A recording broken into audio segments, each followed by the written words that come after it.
हम सब लगभग हर दिन YouTube इस्तेमाल करते हैं, है ना? लेकिन सोचिए, अगर मैं कहूं कि YouTube का सबसे ज़रूरी हिस्सा, वो हिस्सा जो इस पूरे प्लेटफॉर्म की कहानी बताता है, वो हमेशा से हमारी नज़रों के ठीक सामने रहा है और हमने उसे कभी देखा ही नहीं। चलिए, आज उसी छिपे हुए नक्शे को खोल कर देखते हैं जिसे ज़्यादातर लोग बस नज़रअंदाज कर देते हैं। अच्छा, ज़रा सोचिए, YouTube का वो कौन सा हिस्सा है जिसे हम सबसे ज़्यादा अनदेखा करते हैं? नहीं, ये कोई सीक्रेट सेटिंग या कोई छिपा हुआ फीचर नहीं है।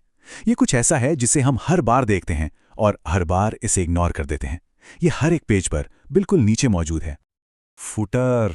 हाँ, वही छोटे छोटे लिंक्स की लिस्ट जिसे हम फटाफट स्क्रॉल कर जाते हैं। पहली नज़र में ये सिर्फ बोरिंग कानूनी जानकारी लगती है ना, पर असल में ये YouTube के पूरे इकोसिस्टम का एक ब्लूप्रिंट है, एक नक्शा है जो बस इस इंतजार में है कि कोई उसे पढ़े। तो ये सिर्फ कुछ लिंक्स की लिस्ट नहीं है, ये एक नक्शा है। इसका हर एक लिंक इस विशाल प्लेटफॉर्म के एक अलग हिस्से पर रोशनी डालता है। इसके लोग, इसके नियम, इसकी टेक्नोलॉजी। अगर हमें ये पता हो कि कहाँ देखना है, तो ये हमें दिखाता है कि ये सब कुछ एक साथ मिलकर कैसे काम करता है। तो हमारा नक्शा हमें सबसे पहले ले चलता है प्लेटफॉर्म के इंजन रूम में। ये हमें उन ताकतों से मिलवाता है जो इस बड़ी सी मशीन को चलाती हैं, वो लोग और वो कारोबार जो YouTube को असल में YouTube बनाते हैं।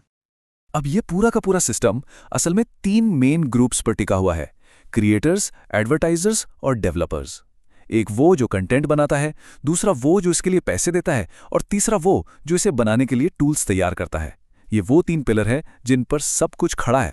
तो सबसे पहले आते हैं क्रिएटर्स। अरे भाई, ये तो इस प्लेटफॉर्म की जान है, इसकी धड़कन है। ये सिर्फ वीडियो अपलोड नहीं करते, ये कम्युनिटीज बनाते हैं, कल्चर को दिशा देते हैं और अपने पैशन के दम पर पूरा का पूरा करियर खड़ा कर देते हैं। इनके बिना YouTube बस एक खाली वेबसाइट होता। इसके बाद आते हैं एडवर्टाइजर्स। ये हैं वो लोग जो इस पूरी गाड़ी में पेट्रोल डालते हैं। ये क्रिएटर्स की बनाई ऑडियंस तक पहुंचने के लिए पैसे देते हैं और इसी लेन-देन से पूरा इकोसिस्टम चलता है। यही वो मॉडल है जो क्रिएटर्स को अपना काम करते रहने की आज़ादी देता है।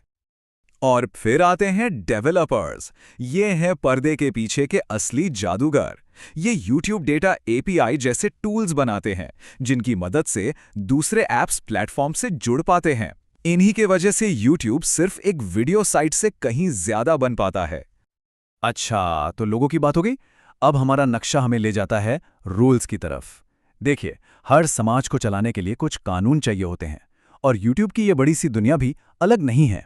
फुटर का ये हिस्सा हमें वो कानूनी और सेफ्टी का ढांचा दिखाता है जो सब कुछ संभाल कर रखता है। इसको ना ऐसे समझिए, शर्तें या टर्म्स वो आपका YouTube के साथ एग्रीमेंट है जो बताता है कि आपको क्या करना है और क्या नहीं। और गोपनीयता या प्राइवेसी वो YouTube का आपके साथ एग्रीमेंट है जिसमें वो वादा करते हैं कि वे आपके डेटा का कैसे इस्तेमाल करेंगे। ये एक 2 वे डिजिटल कॉन्ट्रैक्ट है। अब देखिए, कॉपीराइट, ये तो मतलब सुपर इंपॉर्टेंट है। एक ऐसी जगह पर जहां हर कोई कुछ बना रहा है, वहां किसी के ओरिजिनल काम को प्रोटेक्ट करने का कोई तरीका तो होना ही चाहिए। ये कॉपीराइट सिस्टम अपनी सारी मुश्किलों के बावजूद इसी के लिए बना है और इसे तोड़ने के नतीजे भी गंभीर होते हैं, जैसे चैनल पर स्ट्राइक आना। और फिर आती है पॉलिसी और सेफ्टी। ये हैं कम्युनिटी गाइडलाइंस, मतलब इस बड़ी सी डिजिटल दुनिया में रहने के नियम। ये वो रूल्स हैं जो हेट स्पीच या खतरनाक चैलेंजेस जैसी चीज़ों को रोकते हैं। इनका मकसद इस बहुत बड़े ग्लोबल प्लेटफॉर्म को सबके लिए एक सेफ जगह बनाए रखना है। तो एक सवाल दिमाग में आता है कि YouTube ये सब कुछ इतने खुलेआम क्यों बताता है? वे अपने अंदर के कामकाज की इतनी जानकारी पब्लिक में क्यों रखते हैं? इसका जवाब हमें हमारे नक्शे के अगले हिस्से में मिलता है, क्योंकि यहीं पर हमें मिलता है इस प्लेटफॉर्म का असली ब्लूप्रिंट। ये हिस्सा हमें दिखाता है कि YouTube खुद दुनिया को कैसे बताता है कि वो क्या है और कैसे काम करता है। ये पारदर्शिता और बातचीत के लिए एक खुला न्योता है। इसका सबसे बड़ा हिस्सा है YouTube कैसे काम करता है। ये उन रहस्यमयी एल्गोरिदम्स की दुनिया में एक छोटी सी खिड़की है जो ये तय करते हैं कि सर्च में क्या दिखेगा और अगला वीडियो कौन सा रेकमेंड होगा। ये वो फैसले हैं जो लाखों क्रिएटर्स की रोजी रोटी पर असर डालते हैं। ये वाला तो और भी मजेदार है। नए फीचर्स टेस्ट करें। ये सिर्फ जानकारी नहीं है, ये एक तरह का इन्विटेशन है। YouTube आपको प्लेटफॉर्म का भविष्य तय करने में मदद करने के लिए बुला रहा है। ये दिखाता है कि बातचीत सिर्फ एक तरफा नहीं है।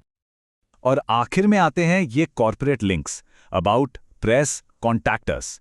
ये वो तरीका है जिससे YouTube एक कंपनी के तौर पर बाहरी दुनिया से बात करती है, मीडिया से, पार्टनर से और हम सबसे भी। तो ठीक है, हमने नक्शे के अलग-अलग हिस्सों को देख लिया, लोगों को, नियमों को और टेक्नोलॉजी को। अब वक्त है इन सारे टुकड़ों को जोड़ने का और उस बड़ी तस्वीर को देखने का जो एक सिंपल वीडियो प्लेयर से कहीं ज्यादा बड़ी और गहरी है। ये स्लाइड हमारी पूरी जर्नी को दिखाती है। हमने एक साधारण वीडियो प्लेयर के तौर पर शुरुआत की और फिर हमें पता चला कि ये एक जटिल बिजनेस प्लेटफॉर्म है जो एक कानूनी सिस्टम के तहत चलता है और आखिरकार ये एक बहुत बड़ा ग्लोबल समाज है। ये नजरिया पूरी तरह बदल देता है। तो जो चीज़ सिर्फ कुछ शब्दों की एक मामूली लिस्ट लग रही थी, वो असल में एक बहुत बड़ी आपस में जुड़ी हुई दुनिया का दरवाज़ा निकली। एक ऐसी दुनिया जो हमेशा से हमारी नज़रों के ठीक सामने थी, बस हमें ये पता नहीं था कि उसे देखना कैसे है। अब जब हम ये नक्शा पढ़ना जान गए हैं, तो सवाल ये है कि हमारी रोज़मर्रा की ज़िंदगी में डिजिटल हो या असल, और क्या है जो ठीक हमारी नज़रों के सामने छिपा हुआ है और बस खोजे जाने का इंतज़ार कर रहा है।